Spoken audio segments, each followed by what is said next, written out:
सबको पता है, सबके पास है, लेकिन कितनी महिलाएं अपने पिता की संपत्ति में प्रॉपर्टी क्लेम करती हैं? सरकार ने तो बना दिया, लेकिन देखिए चुनौती है, या तो संपत्ति ले लीजिए और या मायका चला लीजिए। चुनौती है, करिए आप क्या चूज करेंगे। इसीलिए मैंने बहुत पूरी आज की थीम सुनी है, बीच में मैं चली भी गई थी तो मुझे पता नहीं। इस साल की जो थीम है जबरदस्त कनेक्ट करती है। क्या है? Choose to challenge. Choose to challenge. Challenge choose करिए कि संपत्ति चाहिए या मायका चाहिए, रिश्ता चाहिए, भाई चाहिए। एक और एग्जाम्पल, सत्यमेव जयते हमने देखा है, बड़ी सशक्त महिला ये कहती है कि जब पुत्री हुई तो पूरे ससुराल वाले हॉस्पिटल में छोड़कर चले गए, और जब वो वापस ससुराल गई तो चॉइस थी, या तो ससुराल में रह लो, इसको बाहर छोड़ाओ कि दुनिया ना खा ले, यानी कि या तो पति और ससुराल ले लो, और या बच्चे चाहिए तो ससुराल छोड़ो।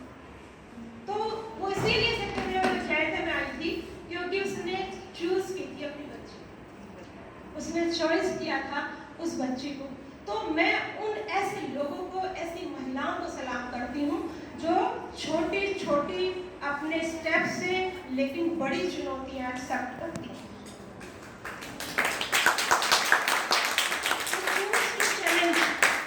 हर दिन चुनौती है महिला के लिए। वैसे तो मैं मानती हूँ हर व्यक्ति के लिए चुनौती है, लेकिन अपने आप में महिलाओं के लिए ये निस्संदेह चुनौती है कि हर दिन आपको अपने आप को सिद्ध करना है, अच्छी बहू के रूप में, अच्छी पत्नी के रूप में, वर्क प्लेस पे अच्छे वर्कर के रूप में हर दिन आपको सिद्ध करना है। इसलिए मैं चाह रही थी कि मेरे पुरुष साथी भी होते तो बहुत अच्छा होता, वो भी सुनते। एक टाइम चला था कि जब सेमिनार में मंच पर केवल पुरुष होते थे और महिलाएं सुनती थी, तो हम वहाँ यही ऑब्जेक्शन उठाते थे, यही बात कहते थे, जब समस्या हमारी है तो पुरुष बताएंगे क्या?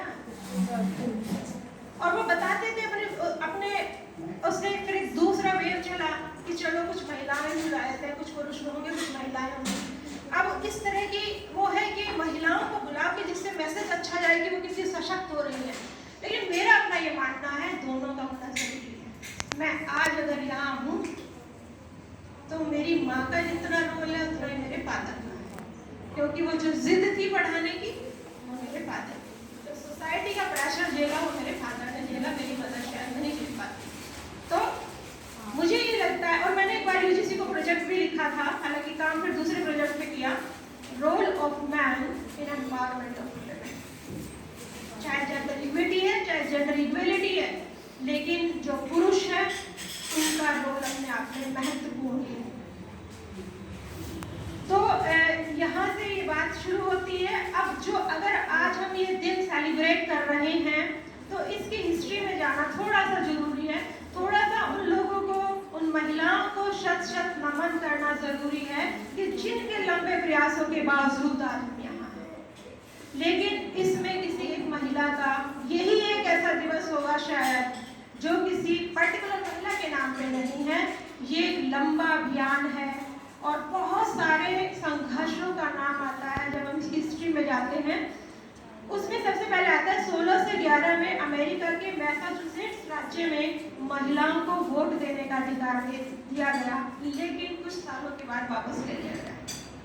लेकिन ये समानता की ओर एक बहुत बड़ा प्रयास था, एटलीस्ट जिसने ये तो जागरूक किया कि हाँ मेरा भी अधिकार ये होना चाहिए। उसके बाद 1857 जो कि भारत के इतिहास में भी महत्वपूर्ण वर्ष माना जाता है, ये महिलाओं के इतिहास में भी महत्वपूर्ण माना जाता है। 1857 में अमेरिका की एक गारमेंट फैक्ट्री में महिलाओं ने हड़ताल की, और हड़ताल के जो मुद्दे थे वो थे पुरुषों के बराबर वेतन, कार्य करने के समय 10 घंटे निश्चित किए जाएं, और इससे जुड़ी कुछ और बातें। तो 1 साल तक ये हड़ताल चली, लेकिन इस संघर्ष की जो गूंज है वो पूरे विश्व में, और यही वजह है, इसी वजह से हम इस दिन को सेलिब्रेट रोचक बात है कि अमेरिकन जो लेडीज है, विमेन है, वो खुद ये कहती हैं कि यहाँ से ये चीज़ शुरू हुई, लेकिन कहीं ना कहीं इसका जो सेलिब्रेशन है वो यहाँ पर इतना नहीं, राइट। भारत में जो इसका इतिहास, भारत में जो कहते हैं ना एक बहुत ही गौरवमय वर्ष माना जाता है इस चीज़ के लिए, वो है 1974। सरकार ने पहली बार एक कमेटी निश्चित की, समिति बनाई महिलाओं की स्थिति का आकलन करने के लिए। 1975 में, 1975 भी अपने आप में बड़ा कहेंगे इतिहास में एक अद्वितीय अपना वो रखता है। इस साल में कुछ और भी घटना भारत में घट रही थी, इमरजेंसी लागू हो गई थी। तो 1975 में जो समिति ने अपनी रिपोर्ट संसद में रखी, उसकी जो सदस्य थी वो बड़ी विदुषी महिलाएं थी। मृणाल पांडे थी, पुलकिन थी और वीणा मजूमदार थी। ये सब इसके मेंबर थे। 4 महत्वपूर्ण, रिपोर्ट तो बहुत बड़ी थी, 4 महत्वपूर्ण बातें बताई गई महिलाओं से संबंधित। सबसे पहला क्या था? निरंतर गिरता लिंग अनुपात, सेक्स रेशो डिक्लाइन जो हो रहा है। सेकंड था कि लगभग हर क्षेत्र में रोजगार, शिक्षा और स्वास्थ्य सभी में लैंगिक विषमताएं बहुत ज्यादा हैं। थर्ड था जो महिलाओं की डिसीजन मेकिंग है, ये नहीं कि आज सब्जी क्या बनेगी, आलू टमाटर बनेंगे क्या आलू गोभी बनेगी, ये नहीं। जो डिसीजन मेकिंग है वो बहुत कम है, वो ना के बराबर है। चौथी बात, महिलाओं के विरुद्ध जो अपराध बढ़ रहा है उसकी दर निरंतर बढ़ रही है। अब इसमें 4 बातें जो है, इसमें केवल एक बातें ही कहेंगे। फर्स्ट, लिंग अनुपात पिछले इसमें बढ़ा तो है, लेकिन मेरा अपना ये मानना है जिस दिन देश की राजधानी से वो स्लोगन हट जाएगा ना, मुझे बहुत खराब लगता है। बेटी बचाओ बेटी पढ़ाओ। मुझे ऐसा लगता है, मैं अपने हस्बैंड से एक दिन ये बोल रही थी, मैंने कहा जितने भी लोग यहाँ बाहर से आते होंगे वो ये सोचते होंगे कि हम अपनी बेटियों को मार देते हैं। बेटी बचाओ, अगर लड़की बचाओ लड़की पढ़ाओ भी होता तो वो सोचते कि चलो पूरे विश्व की समस्या हो सकती है। वो तो जो बेटी बचाओ बेटी पढ़ाओ, इट मीन्स कि ये और भी खतरनाक है कि हम तो अपनी बेटियां नहीं मार देते। तो जो बेटी अपने माँ बाप के पास सुरक्षित नहीं है वो समाज में कहाँ सुरक्षित होगी? तो मेरा अपना ये मानना है, हम हिस्ट्री की कितनी भी गौरवी गाथा गा लें, लेकिन वर्तमान को जब तक हम एक्सेप्ट नहीं करेंगे तब तक समाधान नहीं मिलेंगे। और एक्सेप्टेंस मेरी इस मामले में ये है कि शायद हम अगर अपनी बेटियों को ही मार देते हैं तो पूरे विश्व में बहुत खराब स्थिति है। दूसरी बात कि हर क्षेत्र में, चाहे रोजगार है, चाहे स्वास्थ्य है, चाहे शिक्षा है, सब में लैंगिक विषमताएं हैं। तो ये तो है, अच्छी खुशी की बात ये है, जिसके लिए अभी आपसे तालियां बजवाई थी, कि बढ़ा है, शिक्षा का रेट भी बढ़ा है, एजुकेटेड हम हो रहे हैं, हम रोजगार भी पा रहे हैं, बहुत सारे बच्चों ने आत्मनिर्भरता बताई, हम आत्मनिर्भर भी हो रहे हैं, और स्वास्थ्य भी लगभग इतना ध्यान तो रखने ही लगे हैं कि चलो अगर आज दांत में दर्द है, पति को टाइम नहीं है तो खुद ही चले जाएंगे, इतना तो है। लेकिन हर दिन सिद्ध करना पड़ रहा है, वर्क प्लेस पे आप हर दिन सिद्ध कर रहे हो कि ये जो कॉग्निटिव मैप में यहाँ पर जो ये है कि महिला, हम कहते ही नहीं ना, आप ये मानो महिला हमसे अच्छा कंप्यूटर जानती है, हम ये कहते ही नहीं महिलाएं आपसे ज्यादा कोई काम कर सकती है। आप ये कहो महिला भी मेरी तरह इंटेलिजेंट है, महिला भी मेरी तरह अच्छा कंप्यूटर कर सकती है, महिला भी मेरी तरह अच्छी ड्राइविंग कर सकती है। लेकिन इसमें 2 चीजें, माइंडसेट क्या कहता है, अगर गाड़ी महिला से एक्सीडेंट हो जाए तो परसेप्शन कुछ और है, निकल पड़ती है घर से गाड़ियां लेने। किसने कहा था चलानी आती नहीं है, पहले चलानी सीख लो। अब पुरुष से लग जाए तो मेरा ड्राइवर मुझे रोज बार-बार बचाते हुए लाता है, वो उसके लिए स्टंट है। देखो पुरुष करे तो स्टंट, और महिला अगर स्टंट करने की सोच ले और कहीं गाड़ी ठोक दे तो फिर उसका माइंडसेट ये है।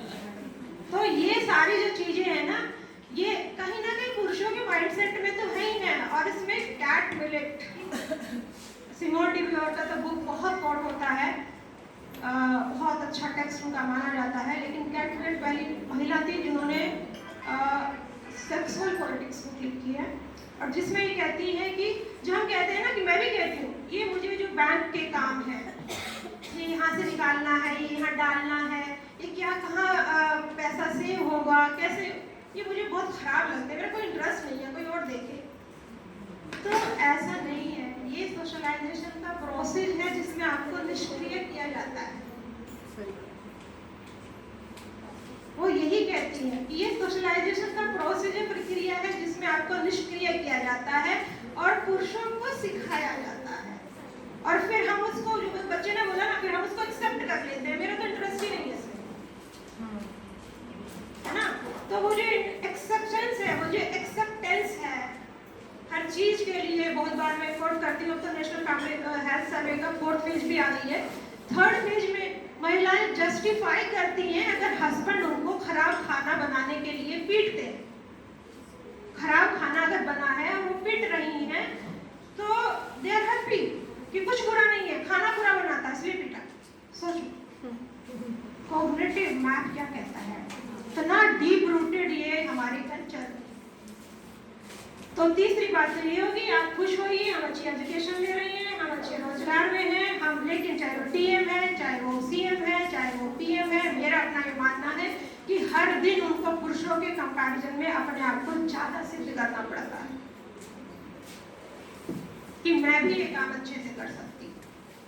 तो ये वाली चीज बदलने की जरूरत है। अभी क्वांटिटी के फॉर्म में चीजें बदल रही हैं, लेकिन क्वालिटी के फॉर्म में चीजें बदलेगी तब जब माइंडसेट बदलेगा। 4th चीज आती है, ये वास्तव में बहुत खराब चीज है और जिसके लिए हम आज यहाँ इकट्ठा भी हैं, कि महिलाओं के विरुद्ध बढ़ता निरंतर अपराध की जो दर है। इसीलिए ये अभियान चलाया गया है ना। सशक्तिकरण तो हो ही रहा था, लेकिन सशक्तिकरण की प्रोसेस में, प्रक्रिया में जो सिक्योरिटी है, जो सुरक्षा है, अभी एक बच्चे का यहीं पे, जैसे यहाँ बच्चा था माधोपुरम में, जिसे उसको गोली मार दी गई, तो सोचिए उस परिवार के लिए अपने दूसरे बच्चों को स्कूल भेजना, कॉलेज भेजना कितना चैलेंजिंग हो गया है। हर दिन उस फैमिली के दिमाग में ये रहेगा कि कब मेरे बच्चे जो है सुरक्षित घर आएंगे। तो सशक्तिकरण चल रहा है, लेकिन भारत में या सभी बहुत जगह समस्या ये है कि जो सेफ्टी सिक्योरिटी का मुद्दा है, ये अपने आप में बहुत चैलेंजिंग है, चुनौती भरा हुआ है और कहीं ना कहीं सशक्तिकरण के लिए एक बाधा है। मैंने एक आर्टिकल पहले लिखा, empowerment of women through education, और नेक्स्ट आर्टिकल था empowerment of women through education, security threat to women empowerment. उसको इंडिपेंडेंट वेरिएबल को डिपेंडेंट वेरिएबल में कन्वर्ट करना पड़ा कि किस तरीके से जो सिक्योरिटी है, जो सेफ्टी है, वो सशक्तिकरण में बाधा है। चाहे आप एजुकेशन के लिए जा रही हो, चाहे आप अभी भी दिल्ली जैसे शहर में बहुत सारी माएँ अपने बच्चों को नहीं भेजना चाहती, और दिल्ली में भी बहुत सारी माएँ जो हैं वो ये कह देती हैं, ससुराल वाले ये कह देते हैं, वो लड़कियां जो बहुत उससे पत्रकारिता जैसे चैलेंजिंग उसमें आना चाहती हैं, उसके बाद ये कहने को मिल जाता है, नौकरी ऐसी करो जिसमें आप सुबह जाके शाम को घर आ जाओ, रात की शिफ्ट हमें नहीं चाहिए। बहुत सारे ऐसे मसले मुद्दे हैं जिनमें महिलाओं ने अपनी मेन, जो उनका मुख्य स्ट्रीम था, मुख्य इंटरेस्ट था, उससे छोड़कर एक समझौता करके कैसी नौकरी करनी पड़ी कि MBA किया, MCA किया, और उसके बाद वो सीधा जो है टीचिंग में इसलिए आ गए। टीचिंग बुरी नहीं मैं बता रही हूँ, लेकिन उनका इंटरेस्ट नहीं और था, केवल इसलिए आ गए कि ससुराल वालों ने, घर वालों ने बोल दिया कि नौकरी ऐसी करो जिसमें आप सुबह जाके शाम को घर पे आ जाओ।